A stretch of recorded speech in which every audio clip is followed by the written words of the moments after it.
حقیقت یہ ہے کہ رنج و غم انسانی زندگی کا حصہ ہے، اور جتنا بڑا کوئی غم ہوتا ہے اس پر اتنا ہی بڑا اجر و ثواب ہوتا ہے۔ حدیث میں آتا ہے جتنی مصیبت بڑی ہوگی اتنا ہی اجر بھی بڑا ہوگا۔ نحمده ونصلی علی رسولہ الکریم، اما بعد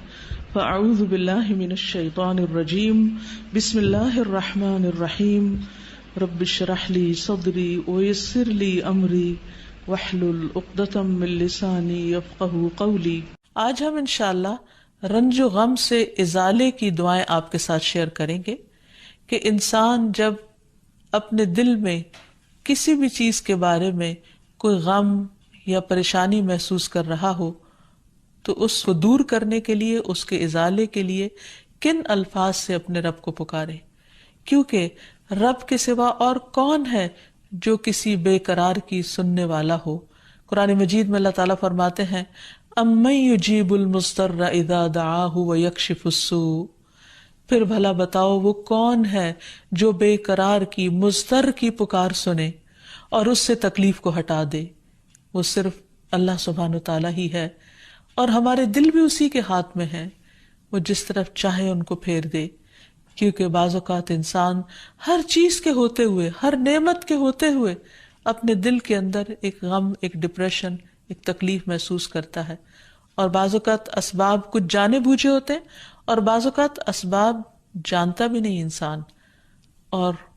فگر آؤٹ کرنے کے باوجود، انالائز کرنے کے باوجود، مختلف سچویشنز کو انسان اپنا محاسبہ کرنے کے باوجود کہ کس چیز نے اس کو غمگین کیا یا دکھی کیا اس کو سمجھ بھی نہیں آتی، تو ایسے میں پھر حل کس کے پاس ہوگا؟ صرف اور صرف اس رب کے پاس جس کے ہاتھ میں ہماری جان ہے، جس کے قبضے میں ہماری جان ہے، جس کے 2 انگلیوں کے درمیان ہمارے دل ہیں، وہی ہمارے دلوں کو خوشی اور سکون سے بھر سکتا ہے۔ اس لیے ہمیں خوب خوب توجہ کے ساتھ اسے پکارنا چاہیے۔ حدیث میں آتا ہے، ابو ہریرہ کی روایت ہے، رسول اللہ صلی اللہ علیہ وسلم نے فرمایا،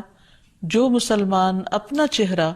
اللہ عز و جل کے سامنے گاڑ کر کسی چیز کا سوال کرتا ہے، اللہ اسے وہ چیز ضرور عطا فرماتا ہے، خواہ وہ اسے جلدی عطا کرے یا اس کے لیے ذخیرہ کر کے رکھ لے، یعنی آخرت کے لیے۔ اور پھر یہ بھی یاد رکھیے کہ جب دعا کرنے لگے تو اس سے پہلے اللہ سبحانہ وتعالیٰ کی حمد و ثنا ضرور بیان کریں۔ تسبیحات کی کئی قسمیں ہیں، حمد و ثنا کے کئی الفاظ ہیں۔ آج ہم کچھ نئے الفاظ دیکھیں گے کہ کس طرح ایک صحابی نے نماز کے دوران جب نبی صلی اللہ علیہ وسلم نے رکوع سے سر اٹھایا تو انہوں نے یہ الفاظ پڑھے، بے ساختہ، بے اختیار اللہ کی تعریف کے الفاظ، ربنا ولک الحمد حمدا کثیرا طیبا مبارکا فیہ۔ تو نبی صلی اللہ علیہ وسلم نے جب سلام پھیرا تو پوچھا کہ آپ میں سے کس نے یہ کلمات ادا کیے ہیں، کیونکہ میں نے دیکھا کہ 30 سے زیادہ فرشتے لپکے ہیں ان کلمات کو اٹھانے کے لیے، یعنی اتنے زیادہ یہ الفاظ پسندیدہ تھے، یہ کلمات اتنے خوبصورت تھے۔ تو اس لیے نماز کے اندر بھی، رکوع کے بعد بھی یہ دعا پڑھی جا سکتی ہے، اور عام حالات میں بھی جب ہم اللہ تعالیٰ سے کچھ مانگنے لگے تو اس وقت اللہ تعالیٰ کی حمد و ثنا کے طور پر بھی اس تسبیح کو پڑھا جا سکتا ہے۔ اور پھر اسی طرح ایک اور تسبیح بھی ہے، اللہم ربنا لک الحمد ملء السماوات وملء الارض وملء ما شئت من شیء بعد۔ اے اللہ، اے ہمارے رب، تیرے ہی لیے ہر قسم کی تعریف ہے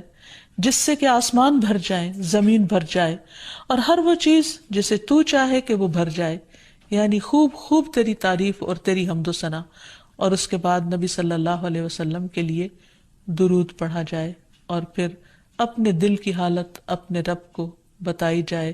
اور اپنے زبان میں یا پھر مسنون دعاؤں کے ذریعے اللہ سبحانہ وتعالیٰ سے مدد مانگی جائے۔ حقیقت یہ ہے کہ رنج و غم انسانی زندگی کا حصہ ہے، اور جتنا بڑا کوئی غم ہوتا ہے اس پر اتنا ہی بڑا اجر و ثواب ہوتا ہے۔ حدیث میں آتا ہے جتنی مصیبت بڑی ہوگی اتنا ہی اجر بھی بڑا ہوگا، اور جب اللہ کسی قوم سے محبت کرتا ہے تو ان کو آزمائش میں مبتلا کر دیتا ہے۔ تو ایسے میں انسان کو صبر سے کام لینا چاہیے، اور بار بار اللہ کے ذکر سے اپنے دل کو اطمینان دینا چاہیے، کیونکہ اللہ تعالیٰ نے قرآن مجید میں فرمایا الا بذکر اللہ تطمئن القلوب، خبردار سنو، اللہ کے ذکر سے دلوں کو اطمینان نصیب ہوتا ہے۔ پھر یہ ہے کہ غم اور تکلیفیں اور صدمے انسان کو گناہوں سے پاک کرتے ہیں اور انسان کے گناہوں کا کفارہ بن جاتے ہیں۔ ام سلمہ رضی اللہ عنہا سے مروی ہے، وہ کہتی ہیں کہ میں نے رسول اللہ صلی اللہ علیہ وسلم کو فرماتے ہوئے سنا، جب اللہ تعالیٰ بندے کو کسی مصیبت کے ساتھ آزماتا ہے اور وہ اپنی حالت اور کیفیت کی بنا پر اسے ناپسند کرتا ہے تو اللہ تعالیٰ اس تکلیف کو اس کے گناہوں کا کفارہ اور اسے پاک کرنے کا سبب بنا دیتے ہیں، جب تک کہ وہ لاحق ہونے والی بیماری سے شفا حاصل کرنے کے لیے اسے اللہ عز و جل کے علاوہ کسی اور کے در پہ پیش نہیں کرتا یا اسے دور کرنے کے لیے غیر اللہ کو نہیں پکارتا، کیونکہ جب انسان اللہ کے سوا کسی اور کو پکارتا ہے تو اللہ تعالیٰ پھر انسان کو اسی کے حوالے کر دیتا ہے۔ پھر اسی طرح یہ بات بھی یاد رہے کہ انسان جب کوئی غلط کام کرتا ہے تو اس کا بدلہ اس کو مل کر رہتا ہے، ہاں یہ الگ بات ہے کہ اللہ تعالیٰ معاف کر دے۔ اس سلسلے میں حضرت ابوبکر رضی اللہ تعالیٰ عنہ سے ایک حدیث مروی ہے، وہ کہتے ہیں کہ اے اللہ کے رسول صلی اللہ علیہ وسلم، اس آیت کے بعد درستگی کیسے ہو سکتی ہے، ہماری جان کیسے چھوٹ سکتی ہے کہ لیس بامانیکم ولا امانی اہل الکتاب